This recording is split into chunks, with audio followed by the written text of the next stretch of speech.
Hello guys, welcome back to my channel. Kilala niyo po ba itong dahon na to?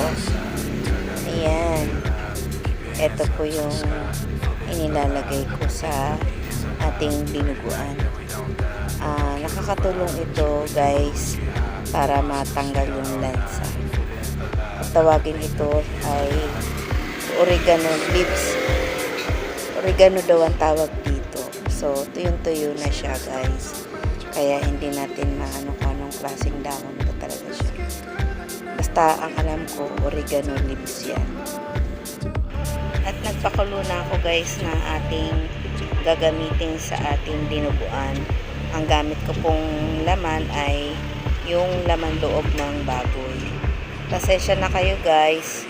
Maingay yung aking background dahil nandito po ako ngayon sa palengke. Nandito po ako sa aking pwesto. Malapit po ako sa kalsada. Kaya marami po kayong maririnig na ingay.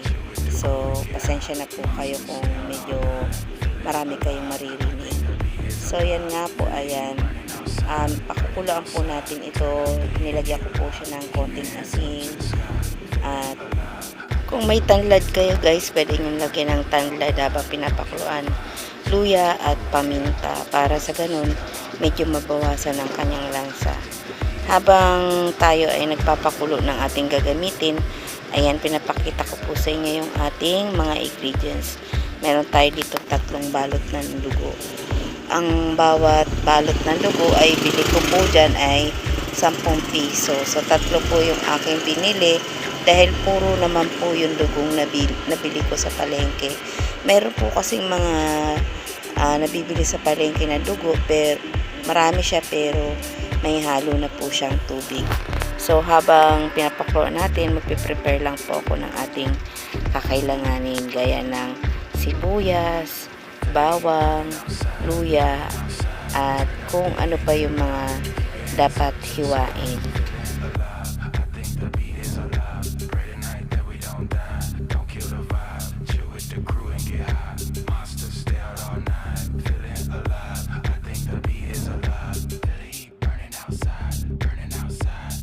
At pagkatapos kong ma-prepare yung ating mga kakailanganin para sa ating paggigisa, ay huhugasan naman natin ngayon yung ating pinakuluan na laman loob. So ayan, binanlawan ko po siya at hinugasan kong mabuti guys.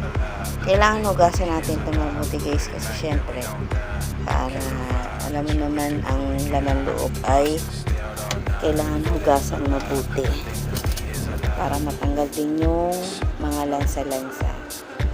Yung mga dugo-dugo, kailangan natin yan tanggalin kasi malansa po yun. So, nung malinaw na yung tubig, saka ko lang siya tinigilang banlawan. So, ayan, kailangan malinis na malinis. Kasi, kahit pa sabihin iba yung kakain, kailangan maging malinis yung ating ipiprepare na pagkain. So, dito sa palengke ay sama-sama kami ng mga kaibigan namin kumain. Sabay-sabay kami. Share. Na tayo sa paghihiwa ng ating laman loob. So, hiniwa ko lang po siya ng medyo singhaba ng 1 inch. Ayan. Huwag po masyadong mahaba yung katamtaman lang. At depende po rin sa inyo kung gusto niyo po ng ganong kahaba. Huwag naman po masyadong maliit kasi baka madulot din.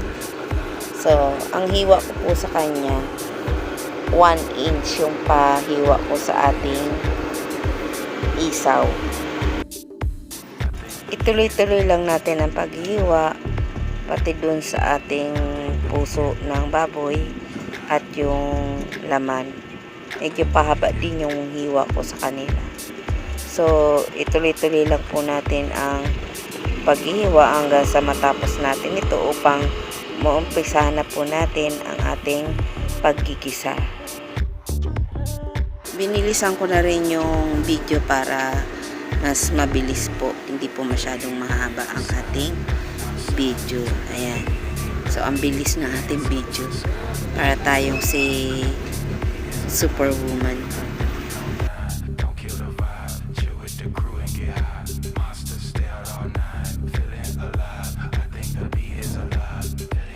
pagkatapos ko nga pong mahiwa lahat ng ating karne, ay hinugasan ko pa rin po siya. Yes po, kahit hinugasan ko na siya kanina, ay hinugasan ko pa rin po siya. So marami pong sebo, ayan. Huwag na natin isama yan sebo na yan kasi masyadong nakakaumay. So ayan, hinugasan ko pa rin mabuti kahit ba sabihin na hinugasan ko na siya kanina, ay hinugasan ko pa rin siya para sigurado tayong malinis yung ating lulutuin. Mas maganda kasi guys kapag hinugasan po natin ulit para yung mga sebo ay matatanggal, hindi na po maisasama. Kasi sobrang sebo rin po kasi nito. Isahan na po natin yung ating paggigisa. So, ito po yung gamit ko guys. Naka-induction ako. At yung ating non-stick na kawali. So, painitin po muna natin siya. And then, maglagay po tayo ng ating mantika para mag-isa po natin yung ating mga ingredients. At inuna ko nga po dito yung ating luya. Para sa ganun ay magisa po siya ng mabuti at lumasa sa ating dinuguan. Depende po sa inyo, pwede niyo po unahin yung bawang. Pero ako mas gusto ko kasi unahin yung luya para maluto ng maayos.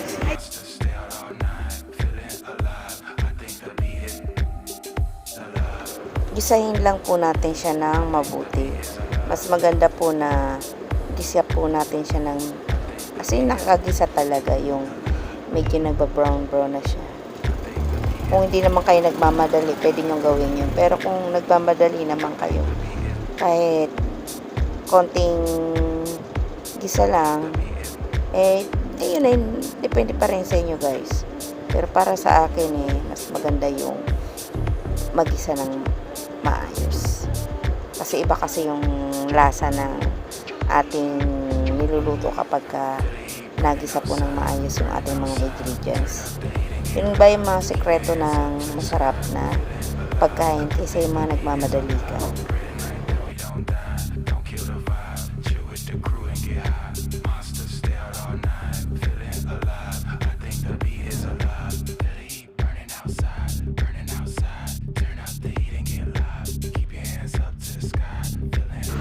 At sa puntong ito ay ilalagay na natin yung ating mga hiniwang karne, yung laman loob. Pwede kayo guys gumamit ng, kung ayaw nyo ng laman loob, kasi may mga taong ayaw ng laman loob, pwede kayong gumamit ng purong laman lang. So yun ay nakadepende din sa inyo kung ano yung gusto nyo gamitin, kung ano yung mas gusto nyo prepare na gamitin, kung laman loob ba or laman lang talaga. At same lang din, gisahin din natin to guys bago natin siya lagyan ng tubig. So naglagay na po ako dito ng paminta guys, kasi ako paminta ako, marami talaga ako maglagay ng paminta. Gusto ko yung nalalasahan yung paminta sa aking niluluto. Naglagay din ako dito guys ng laurel at yung ating tuyong oregano, yung pinili natin sa palengke, yung sakto lang guys. Yung iba talaga naglalagay talaga yan sa linggo. So ulit, para sa ganun ay yung mga nilalagay natin ingredients ay mag-combine yung kanyang lasa. Then tinakpan ko muna ito para medyo kumulo siya guys.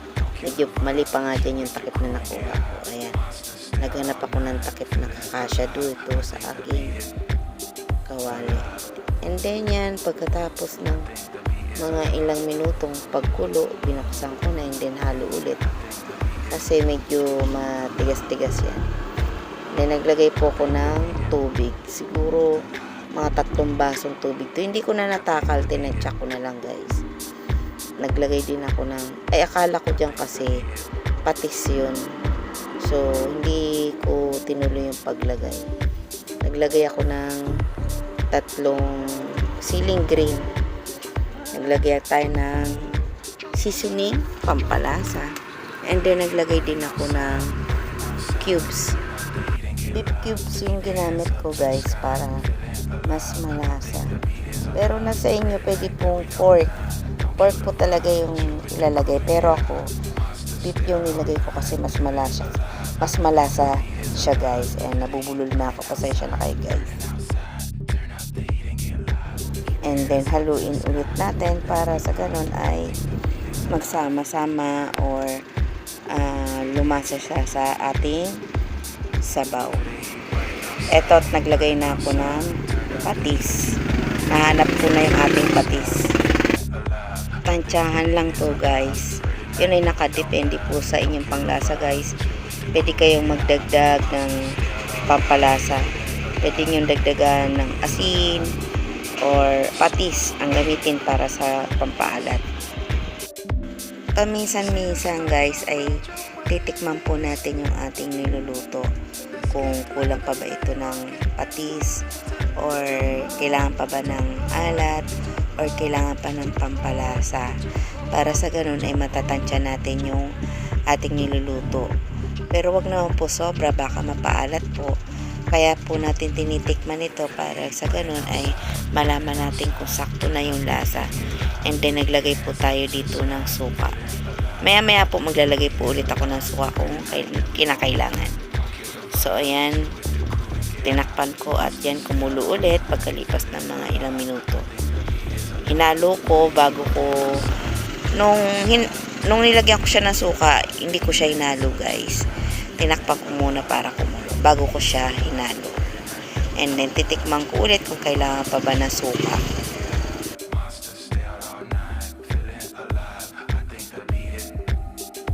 And then nagdagdag pa rin po ako dito ng suka. Yung sa suka naman guys, depende rin sa inyo kung gusto niyo yung maasim-asim na dinuguan. Ako guys, kasi ayoko ng sobrang asim sa dinuguan. Gusto ko yung sakto lang. Yun ay depende pa rin sa inyo guys ha, kasi hindi naman tayo pare-pares ng panglasa. Yung iba gusto ng maasim. So ayan, nilagay ko na po yung ating dugo. So sa paglalagay po ng ating dugo, habang ibinubuhos po natin ito ay hinahalo po natin. Kailangan po natin haluin yan habang binubuhos natin. Kasi kapag hindi po natin ginawa yung guys, mamumuo yung dugo. Papangit po yung ating dinuguan. Papangit yung itsura niya kahit ba sabihin masarap yung lasa, pero kapag hindi mo hinalo agad yung dugo, mamumuo. Pangit ng tingnan, diba? So dito guys ay continuous lang yung paghahalo ko guys hanggang sa yung alam mo nang halo na siya ng mabuti, yung paluto na talaga yung ating dugo. Then pagkatapos ko po ulit itong mahalo ay tatakpan ko po ito para kumulo po siya ng maayos at paluto.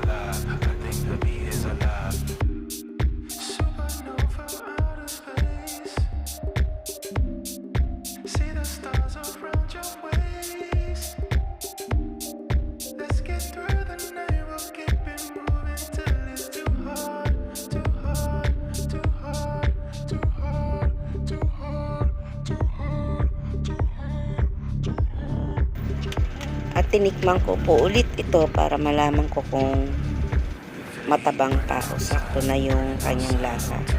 Sa akin, nagdagdag pa ako ng patis dito guys, kasi nung binuhos ko yung ating dugo, medyo tumabang siya. Kaya magdadagdag tayo dito ng patis.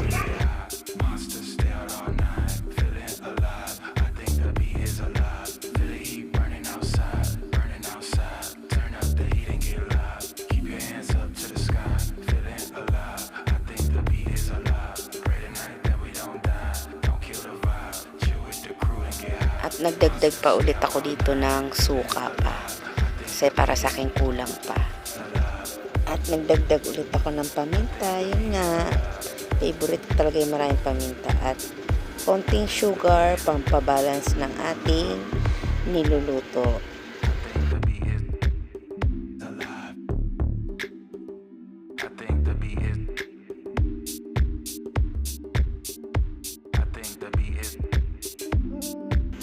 Ito guys, optional lang to. Cloves ata ang pangalan nito, yung sa Arabic. Ayan, yung parang pakong maliliit. Naglagay lang ako ng konti kasi nakakatanggal din yan ng lansa. Optional lang yan guys. Wala namang kayo niyan ay okay lang. So, tinakpan ko na siya guys para kumulo pa ulit. So, ayan guys. Luto na siya at ready na po siyang kainin. So, kung gusto nyo po yung medyo sabaw-sabaw, yan, pwede na po yan. At kung gusto nyo naman po yung medyo tuyot, pakuloyin nyo lang po siya ng konti pa para medyo kumunti yung sabaw niya. Pwede nyo na po itong iserve at kainin, guys. So, sana nagustuhan nyo ang video ito, guys. At kung bago lang po kayo sa aking channel, ay huwag niyo pong kalimutan mag-like and subscribe my channel para lagi po kayong updated sa anong video na i-upload ko. Ang tagal-tagal ko rin, guys, na hindi nag-upload ng pagluluto. Pasensya na kayo, guys, kasi nandito ko sa palengke, kaya hindi ako makagawa ng masyado ng video about sa pagluluto. Pero huwag kayong mag-alala, kung mayroon akong time na mag-share, i-share ko po sa inyo kung paano po magluto ng mga putahe na alam ko. Pwede ko pong i-share yung guys kapag may time ako. So yun lang guys, sana nagustuhan nyo po. Ito na po yung ating dinuguan. Yummy at napakasarap. So hanggang dito na lang ating video, at don't forget to subscribe. Bye guys and God bless. Bye.